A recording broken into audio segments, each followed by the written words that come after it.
can't believe I almost forgot. I promised you a video about these math skills review sheet for tomorrow's culminating. So let me get started. In this first one, mixed fractions to improper fractions, you'll recall that this is 3 wholes. So 1, 2, 3 wholes, and 5 out of 7 for the last whole. It's not quite a whole, it's 5 out of 7. Each of these wholes is worth 7.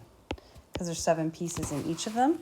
So we got 7, 14, 21, and then 5 more. So 26 pieces of 7 in the pies that are worth 7. Adding fractions. First we need to change to improper. So we're gonna keep the 3/4. 1 whole is 5 more pieces, so 7 out of 5. I need to now find a common denominator. A number that they both go into is 20. So I'm going to multiply the 4 by 5 and the 5 by 4, which means I need to multiply the same thing on the tops.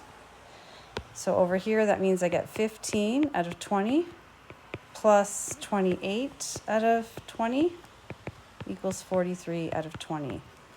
Excellent. Moving over to multiplying fractions, I'm going to once again change it to improper. So we get 3 out of 8.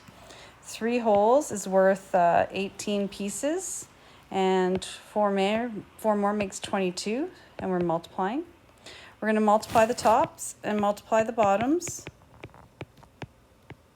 to get the answer. So 3 times 22 over 8 times 6. 66 over 48.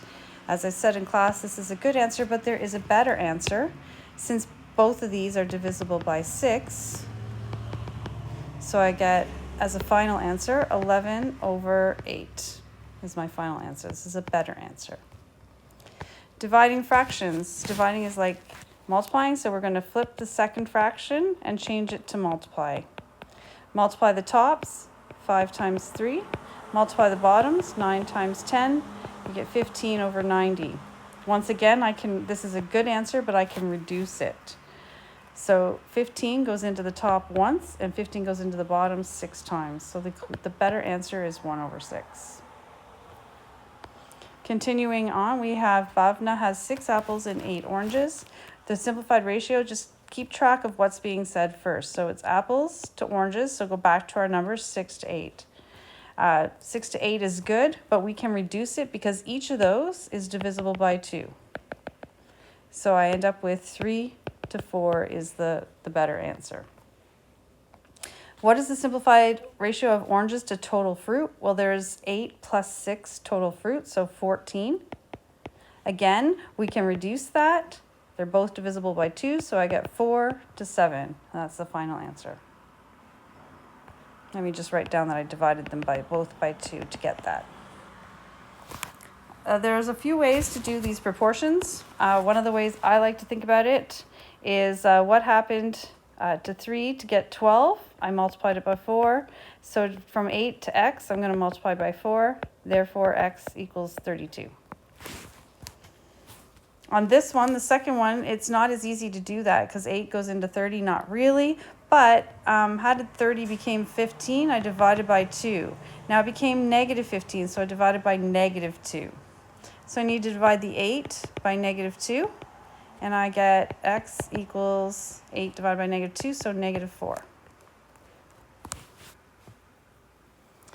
Gabriel fills his gas tank with 6 liters of premium unleaded gas for $26.58. How much would it cost to fill a 20-liter gas tank? So I need to do 20 liters. But before I do that, I'm first going to figure out what 1 liter is.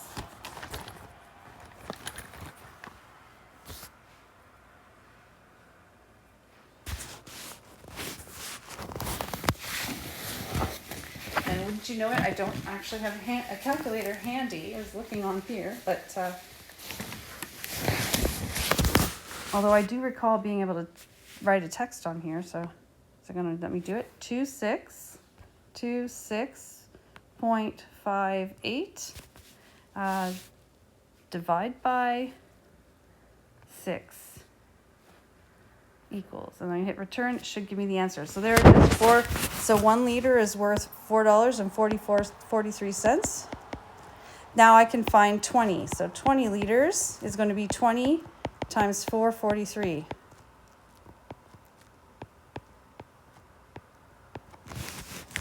So again, I'm going to use my text function here, and I'm going to write 20.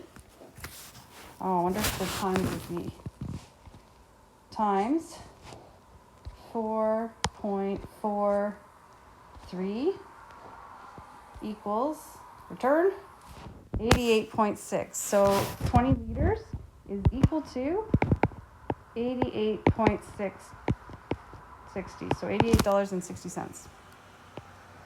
All right, next page. Fractions. To change a fraction to a decimal, we're just going to divide. So what we're going to do is 3 divided by 5.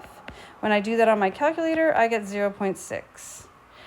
To move from a decimal to a percent, we're going to multiply by 100. So 0.6 times 100 is 60%. If I am going to go from the percent to the decimal, I'm going to divide by 100. So 85 divided by 100 equals 0.85.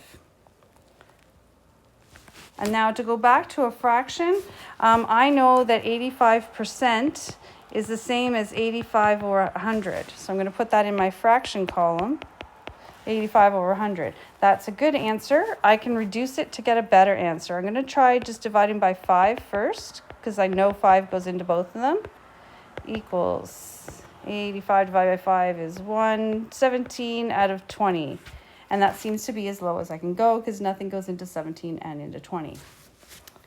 Again, to get 0.25 times 100, we get 25% for the last one. And that's the same as 25 over 100. We're going to divide both of those because 25 goes into both of them by 25, and I get 1 over 4.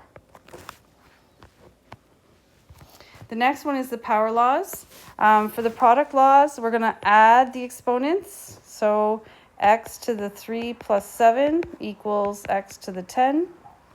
6, add the exponents, 5 plus 8 equals 6 to the 13. Now notice you can only do this if the base is the same. For the quotient law, we're going to subtract the exponents. So y to the 12 minus 7, y to the 5. 7 to the 9 minus 2 is 7 to the 7. The last rule that we have on here is multiplying powers, raising a power to a power, which means we're going to multiply those exponents. So 4 to the 3 times 4 equals 4 to the 12. Whew, 2 more questions. This 2 on the outside here applies to everything inside. So it's actually, if I rewrite it, the 2 goes on the 2 and it goes on the x to the 3. Simplify it a little bit more. 2 squared is 4, and x to the 3 times 2 makes 6. So 4x to the 6. This one, the 4 and the 3 are different bases, so I cannot subtract them. What I can do, however, is I can rewrite this as 3 to the 4 on top with a squared and 4 to the 3 with a on the bottom with a squared. This is exactly the same thing because the 2 applies to the top and it applies to the bottom. Then I can apply the power rule, so it's 3 to the 4 times 2 on top and 4 to the 3 times 2 on bottom. So 3 to the 8 over 4 to the 6. That is the entire page. I'm going to post these answers in, I guess actually in your content area, and I'll post the video in the hub, I hope.